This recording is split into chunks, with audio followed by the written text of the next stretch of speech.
Hello दोस्त, कैसे हैं आप सभी लोग। आशा करता हूं कि आप सभी लोग अच्छे होंगे। तो नेक्स्ट वीडियो में मैंने आप सभी लोगों को क्लास 12 का मैथ का सिलेबस के बारे में मैंने जिक्र किया था और बहुत ही अच्छे तरीक़ा से मैंने हर एक टॉपिक को कितने ना हर एक टॉपिक में से कितने कितने नंबर का पूछता है बोर्ड एग्ज़ाम में, मैंने बहुत अच्छे तरीक़े से मैंने नेक्स्ट वीडियो में मैंने आप लोग को बताया था। आज क्लास 12 का न्यू टॉपिक स्टार्ट करने जा रहे हैं, जिस टॉपिक का नाम है मैट्रिक्स, जिसको अवयव बोलते हैं। यानी चैप्टर नंबर 3 को आज स्टार्ट करते हैं, क्योंकि फर्स्ट क्लास है और फर्स्ट क्लास में आप लोग को बहुत ही बेसिक तरीके से थ्योरी बताने का प्रयास करेंगे।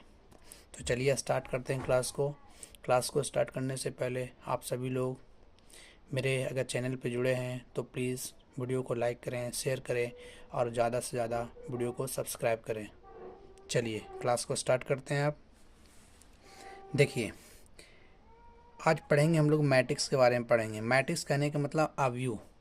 मैट्रिक्स को हम लोग या तो ये बड़ा ब्रैकेट या तो छोटा ब्रैकेट से हम लोग सूचित करते हैं, यानी पहचानते हैं कि मैट्रिक्स इस रूप में रहेगा तो मैट्रिक्स की पहचान कर सकते हैं। ठीक है, तो सबसे पहले देखते हैं कि मैट्रिक्स का डिफिनेशन क्या होता है। देखिए, बोला है rectangular arrangement of M N number in the form of M horizontal line is called row and in vertical line is called column is called a matrix of order M by N. कहने का मतलब है कि matrix हम लोग उसे कहते हैं, मैट्रिक्स हम लोग उसे कहते हैं अगर अगर हॉरिजेंटल लाइन और वर्टिकल लाइन में एलिमेंट को अगर सजाया जाए तो सजाने के बाद अरेंजमेंट करने के बाद अगर एक आयताकार रेक्टेंगुलर अगर शेप मिलती है तो उसे हम लोग कहते हैं मैट्रिक्स कहते हैं। फिर से सुनिएगा, अगर हॉरिजेंटल लाइन अर्थात रो, वर्टिकल लाइन अर्थात कॉलम को अगर हॉरिजेंटल लाइन और वर्टिकल लाइन यानी रो और कॉलम के रूप में अगर एलिमेंट्स को अरेंजमेंट करते हैं, सजाते हैं, तो उसका शेप अगर रेक्टेंगुलर होता है तो उसे हम लोग बोलते हैं, क्या बोलते हैं, उसे हम लोग बोलते हैं मैट्रिक्स बोलते हैं। ठीक है, और मैट्रिक्स में जो ऑर्डर है वो एम और एन के फॉर्म में होगा। चलिए कुछ एग्जाम्पल से समझते हैं। एग्जाम्पल क्या है, मान लीजिए सपोज डैट लेट, मान लिया कि एक मैट्रिक्स है, क्लियर है, एक मैट्रिक्स मान लेते हैं। जैसे यहाँ पे है A1 B1 C1, ठीक है। फिर मान लेते हैं A2 B2 और C2, ये एक प्रकार का मैट्रिक्स मान लिया, ठीक है ना। अब देखिए, इसमें देखिए एक मैट्रिक्स है A बराबर A1 B1 C1 A2 B2 और C2 है। इसमें आप देख रहे हैं, इसको हम लोग बोलते हैं, इस हॉरिजेंटल लाइन को हम लोग बोलते हैं रो। रो को बोलेंगे R से इंडिकेट करते हैं। ये फर्स्ट रो हो गया आपका, ये देखिए ये आपका सेकंड रो हो गया। कौन सा रो हो गया, सेकंड रो हो गया। ठीक उसी प्रकार ये वाले को बोलते हैं, वर्टिकल लाइन को बोलते हैं कॉलम। ये फर्स्ट कॉलम आपका हो गया, ये क्या हो गया, सेकंड कॉलम, यानी C2 से इंडिकेट करेंगे, ये आपका हो गया थर्ड कॉलम हो गया। क्लियर। अगर आपसे पूछेगा कि ये जो मैट्रिक्स आप लिए हैं, इस मैट्रिक्स में कितना रो कितना कॉलम होता है, तो सबसे पहले जब भी ऑर्डर लिखेंगे हम, ठीक है, जब भी ऑर्डर लिखेंगे तो ऑर्डर लिखने के क्रम में सबसे पहले आप रो को पकड़ेंगे, उसके बाद कॉलम को पकड़ेंगे। तो देखिए, अगर बोलेगा ये मैट्रिक्स जो लिए आप A1 B1 C1 A2 B2 C2, इसमें आपका इसमें ऑर्डर अब बताइए, तो इसमें ऑर्डर क्या होगा, 1 2, इसमें 2 रो है बाबू, और 1 2 3, इसमें 3 क्या है, कॉलम है। क्लियर है। तो देखिए, अगर यहाँ से आप पूछना हो कि बताइए इसमें क्या है कि total number total number of elements की अगर बात करेंगे, टोटल नंबर ऑफ एलिमेंट्स, तो टोटल नंबर ऑफ एलिमेंट्स कितना है छोटू बताइए? 1 2 3 4 5 6, तो टोटल नंबर ऑफ एलिमेंट्स कितना हो जाएगा? 6 हो जाएगा। ठीक उसी प्रकार आपसे पूछ सकता है, ये भी पूछ सकता है एग्ज़ाम में कि बताइए ये जो मैट्रिक्स दिया हुआ है, इस मैट्रिक्स के अंदर बताइए ऑर्डर ऑफ मैट्रिक्स, यानी मैट्रिक्स का ऑर्डर क्या है। जैसे मैट्रिक्स का ऑर्डर क्या है? 2 रो और 3 कॉलम का, तो लिखेंगे 2 × 3, यानी 2 रो और 3 कॉलम का। इस तरीक़ा से मैट्रिक्स में होता है। ठीक है, अब देखते हैं, आगे देखते हैं। देखिए अब देखते हैं types of matrix. Types of matrix कहने का मतलब होता है मैट्रिक्स का प्रकार। ठीक है, तो सबसे पहले होता है हॉरिजेंटल मैट्रिक्स। हॉरिजेंटल मैट्रिक्स किसे कहते हैं? देखिए यहाँ पे लिखेंगे यहाँ पे कि ए मैट्रिक्स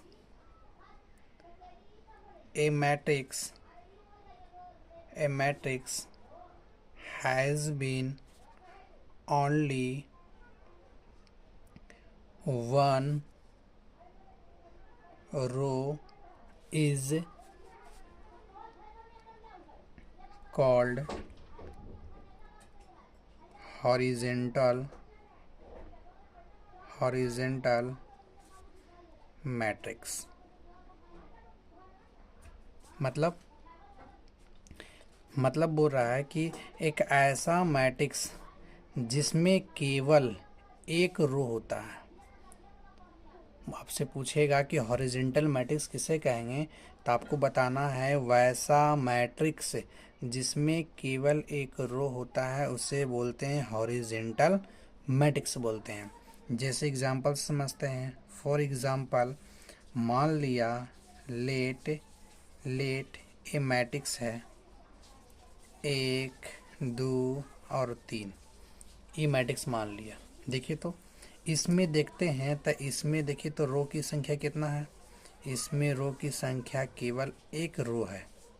और इसमें कॉलम कितना है? देखिए 1 कॉलम 2 कॉलम और इसमें 3 कॉलम है। मतलब कॉलम से मतलब हमें नहीं है, कॉलम जितना भी हो उससे हमको मतलब नहीं है, हमें सिर्फ रो से मतलब है। तो कहने का मतलब वैसा मैट्रिक्स जिसमें केवल एक रो होता है उसे बोलते हैं हॉरिजेंटल मैट्रिक्स बोलते हैं। तो देखिए तो इसमें रो कितना है? एक रो है और 3 कॉलम, 1 कॉलम 2 कॉलम 3 कॉलम। तो आपसे बोला है कि ये जो मैट्रिक्स है इस मैट्रिक्स में ऑर्डर क्या हो जाएगा? तो इस मैट्रिक्स का ऑर्डर हो जाएगा 1 रो 3 कॉलम। तो देखिए तो इसमें ये जो 1 आता है, ये पहला जो अंक आता है ये करता है रो, ये जो करता है ये इंडिकेट करता है कॉलम को। किसे रिप्रेजेंट करता है? ये 3 है कॉलम है, 1 है क्या रो है। तो मेरे कहने का मतलब है, आपसे पूछ रहा कि हॉरिजेंटल मैट्रिक्स किसे कहते हैं, तो बोलेंगे a matrix has been only one row is called horizontal matrix. मतलब वैसा मैट्रिक्स जिसमें एक रो होता है उसे हॉरिजेंटल मैट्रिक्स कहते हैं। लेट मान लिया ए बराबर एक मैट्रिक्स है 1 2 3, इसमें कितना है? 1 2 3 और इसमें 1 2 3 एक मैट्रिक्स मान लिया। इसमें देखेंगे इसमें रो की संख्या कितना है? रो की संख्या 1 है। तो जिसमें रो की संख्या 1 रहता है उसे हॉरिजॉन्टल मैट्रिक्स कहते हैं। चलिए एक और बताइए एग्जांपल, एक और लेते हैं। मान लिया एक बी मैट्रिक्स है 7 6 और 10। बताइए ये कौन सा मैट्रिक्स है? और देखिए ना, तो ये इसमें भी देख रहे हैं, इसमें रो की संख्या बाबू, रो की संख्या 1 है। इसमें कॉलम कितना है? इसमें कॉलम है 1 कॉलम है 2 कॉलम है और 3 कॉलम है। इसमें 3 कॉलम है 1 रो है। तो इसका ऑर्डर पहले चेक करेंगे, तो ऑर्डर क्या होगा? 1 रो 3 कॉलम। ठीक है, तो हमें सिर्फ मतलब है रो से मतलब ही। देखिए रो की संख्या कितना है? रो की संख्या 1 है। अर्थात जिसमें रो की संख्या 1 रहता है उसे क्या बोलते हैं? हॉरिजॉन्टल मैट्रिक्स कहते हैं। चलिए ये तो क्लियर हुआ आप लोग को। चलिए अब सेकंड चलते हैं, वर्टिकल मैट्रिक्स। वर्टिकल मैट्रिक्स, तो वर्टिकल मैट्रिक्स क्या होता है? इसमें होता है कि ए मैट्रिक्स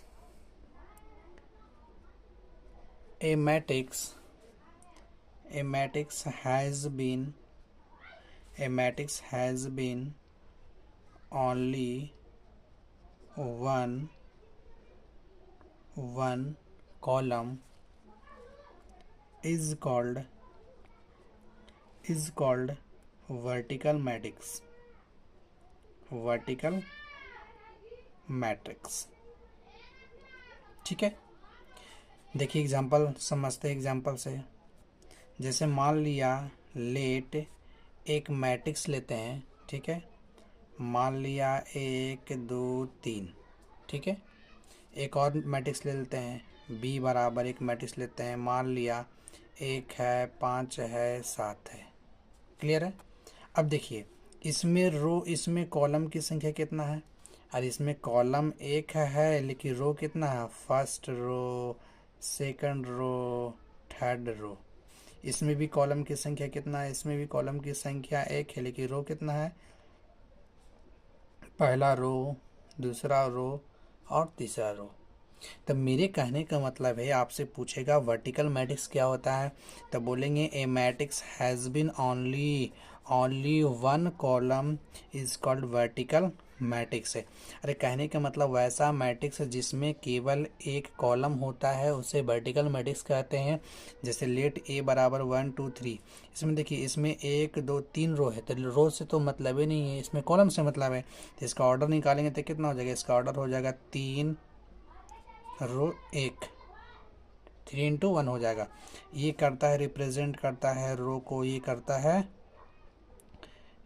है कॉलम को। तो कॉलम कितना है 1 है, तो जिसमें एक कॉलम होता है उसे क्या बोलते हैं, वर्टिकल मैट्रिक्स बोलते हैं। इसमें भी देखिए ऑर्डर लिखेंगे, इसका ऑर्डर हो जाएगा 3 इंटू 1 हो जाएगा, 3 इंटू 1 हो जाएगा। इसमें देखिए 3 रो है और एक क्या है, एक आपका कॉलम है। तो जिसमें एक कॉलम होता है उसी को क्या बोलते हैं, वर्टिकल मैट्रिक्स कहते हैं। चलिए तो ध्यान रहेगी ना बात।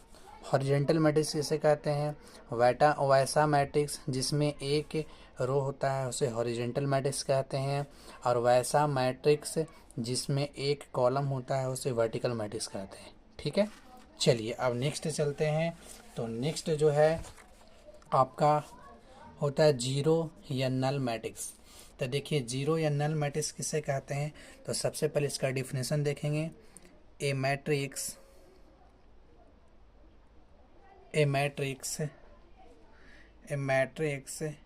each of whose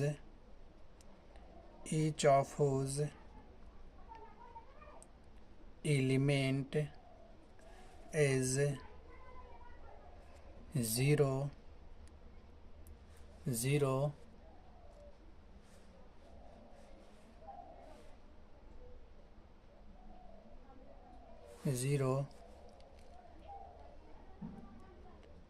is called zero या नल मैट्रिक्स। चलिए क्या बोलें, a matrix is of whose element is zero is called zero या नल मैट्रिक्स। कहने का मतलब है वैसा मैट्रिक्स जिसका प्रत्येक एलिमेंट ज़ीरो होता है उसे ज़ीरो या नल मैट्रिक्स कहते हैं। क्लियर। चलिए एग्जाम्पल से समझते हैं। जैसे मान लिया कि फॉर एग्जाम्पल लेट एक मैट्रिक्स है, ठीक है, एक मैट्रिक्स है 0 0 0 और 0। देखिए तो इसका सारा एलिमेंट क्या है, 0 है। कोई पूछेगा कि ये मैट्रिक्स जो लिए हैं 0 0 0 0, इसका ऑर्डर क्या है, ये ऑर्डर है 2 रो और 2 कॉलम का है। ठीक है, एक और मैट्रिक्स लेते हैं बी बराबर 0 0 0 0 0 0 0 0 0। बताइए ये जो मैट्रिक्स लिए इसको भी जीरो मैट्रिक्स बोलेंगे, क्योंकि इसके अंदर, इस मैट्रिक्स के अंदर सारा एलिमेंट क्या है, सारा एलिमेंट जीरो है, तो इसको भी जीरो मैट्रिक्स बोलेंगे। इसका ऑर्डर क्या होता है, इसका ऑर्डर है 3 रो और 3 कॉलम का है। ठीक है, चलिए तो वैसा मैट्रिक्स जिसका प्रत्येक एलिमेंट जीरो होता है उसे जीरो या क्या बोलते हैं, नल मैट्रिक्स कहते हैं। ठीक है, अब देखिए अब आता है स्क्वायर मैट्रिक्स। ठीक है। तो स्क्वायर मैट्रिक्स में क्या होता है, देखिए ए स्क्वायर, स्क्वायर मैट्रिक्स में क्या होता है, इसमें होता है कि the number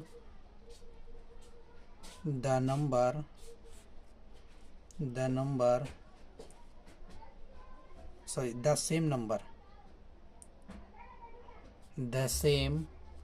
number of row and column is called a square matrix। मतलब कहने का मतलब है कि वैसा मैट्रिक्स जिसमें रो और कॉलम की संख्या अगर समान रहता है, सेम रहता है, तो उसे बोलते हैं स्क्वायर मैट्रिक्स कहते हैं। ठीक है। जैसे एग्जाम्पल अगर मान लेते हैं कि मान लिया कि एक मैट्रिक्स है, वो मैट्रिक्स क्या है, मान लिया कि जैसे A1 है, B1 है, ठीक है ना, A2 है, B2 है, ये एक मैट्रिक्स है। इसमें कितना रो है, इसमें 2 रो है और 2 क्या है, कॉलम है। ठीक है, दोनों सेम है, रो भी सेम है और कॉलम भी सेम है। इसको क्या बोलेंगे, इसको स्क्वायर मैट्रिक्स बोलेंगे। एक और एग्जांपल ले लेते हैं, मान लिया सपोज डैट एक मैट्रिक्स भी है, इसमें है A1 B1 C1, A2 B2 और C2 है, फिर है A3 B3 और C3 है। ये भी मैट्रिक्स है। इस मैट्रिक्स के अंदर रो की संख्या कितना है बाबू, देखिए रो इसको बोलेंगे, हॉरिजॉन्टल वाले को बोलेंगे। तो इसमें 3 रो है और कॉलम क्या है, देखिए 1 कॉलम 2 कॉलम और 3 कॉलम। तो इसमें भी 3 रो और 3 कॉलम का ये मैट्रिक्स है। तो देखिए इसमें भी रो की संख्या और कॉलम की संख्या बराबर है। रो की संख्या 3 है, कॉलम की संख्या कितना है, 3 है। इसमें रो की संख्या 2 है, कॉलम की संख्या कितना है, 2 है। तो कहने का मतलब ये है कि वैसा मैट्रिक्स जिसमें रो और कॉलम की संख्या अगर बराबर हो तो उसे बोलेंगे स्क्वायर मैट्रिक्स कहेंगे। कोई दिक्कत है नहीं ना। चलिए अब नेक्स्ट चलते हैं, नेक्स्ट चलेंगे। नेक्स्ट है पचमा आपका है स्केलर मैट्रिक्स। स्केलर मैट्रिक्स क्या होता है, इसमें देखिए बोलेंगे a square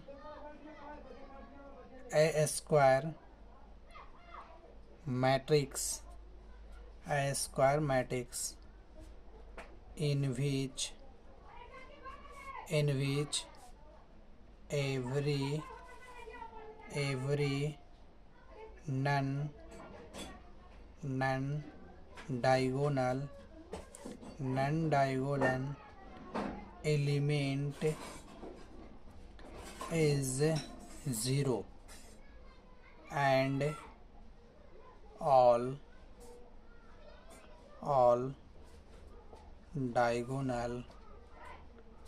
all diagonal elements are equal is called a scalar matrix. Clear. देखिए अब समझते हैं क्या बोल रहा कि स्केलर मैट्रिक्स किसे कहते हैं। A square matrix in which every non diagonal element is zero and all diagonal element are equal is called a scalar matrix. कहने का मतलब है कि वैसा मैट्रिक्स जिसका प्रत्येक नॉन डायगोनल एलिमेंट होता है वो ज़ीरो होता है, लेकिन सारा का सारा डायगोनल एलिमेंट जो होता है वो इक्वल यानी बराबर होता है, तो ऐसे मैट्रिक्स को बोलते हैं स्केलर मैट्रिक्स बोलते हैं। जैसे एग्जांपल समझते हैं। एग्जांपल मान लिया फॉर एग्जांपल कि लेट एक मैट्रिक्स है, मान लिया कि 5 0 0 और 5। देखिए कितना रो है, 2 रो और 2 कॉलम का एक मैट्रिक्स मैंने ले लिया। ठीक है। अब आप ही बताइए कि ये जो मैट्रिक्स लिया है 5 0 0 5, यानी 2 रो और 2 कॉलम, देखिए 1 रो 2 रो 1 कॉलम और 2 कॉलम का, ठीक है। तो 2 रो और 2 कॉलम का एक मैट्रिक्स लिया है। इसके अंदर हम देखते हैं, देखिए तो ये डायगोनल एलिमेंट सेम है कि नहीं है, 5 5 सेम है, लेकिन डायगोनल को छोड़ के बाकी एलिमेंट सब जीरो रहेगा, तो ऐसे मैट्रिक्स को बोलते हैं स्केलर मैट्रिक्स बोलते हैं। एक और एग्जांपल से समझते हैं। मान लिया एक बी मैट्रिक्स है, जैसे 7 0 0 0 7 0 0 0 7। ये जो मैट्रिक्स मैंने बी लिया है, ये लिया है 3 रो और 3 कॉलम का एक मैट्रिक्स लिया है। इसके अंदर देखते हैं तो इसके अंदर जो डायगोनल एलिमेंट है, देखिए 7 7 है, सेम है, लेकिन डायगोनल को छोड़कर जितने एलिमेंट दिख रहा है सबके सब जीरो है। तो ये सब जितना सब जीरो रहेगा, लेकिन मेरे को मतलब ही इससे डायगोनल से मतलब है, डायगोनल एलिमेंट सारा सेम रहता है, तो उसे बोलते हैं स्केलर मैट्रिक्स। तो कहने का मतलब है कि वैसा मैट्रिक्स जिसका नॉन डायगोनल एलिमेंट सब जीरो होता है, लेकिन डायगोनल एलिमेंट वो इक्वल रहता है, यानी बराबर रहता है, तो ऐसे मैट्रिक्स को बोलते हैं स्केलर मैट्रिक्स। एक बात और ध्यान रखिएगा कि डायगोनल, ये जो स्केलर मैट्रिक्स है, स्केलर मैट्रिक्स का रो और कॉलम दोनों यहाँ पे सेम है, बराबर है, तो इसीलिए हम कह सकते हैं कि स्केलर मैट्रिक्स, क्योंकि इसके पहले मैंने पढ़ा था स्क्वायर मैट्रिक्स, उसमें बताया था कि the same number of row and column is called square matrix. मैंने वैसा मैट्रिक्स जिसमें रो और कॉलम की संख्या अगर बराबर हो तो उसको स्क्वायर मैट्रिक्स कहते हैं। लेकिन ये स्केलर मैट्रिक्स में भी तो रो और कॉलम दोनों बराबर है, तो हम कह सकते हैं कि scalar matrix also for square matrix, क्योंकि स्क्वायर मैट्रिक्स में रो और कॉलम की संख्या बराबर थी, रो और कॉलम की संख्या बराबर थी, और स्केलर मैट्रिक्स में भी रो और कॉलम की संख्या बराबर है। इसीलिए हम यहाँ पे एक नोट पॉइंट में लिखना चाहेंगे, क्या लिखना चाहेंगे नोट पॉइंट में, कि स्केलर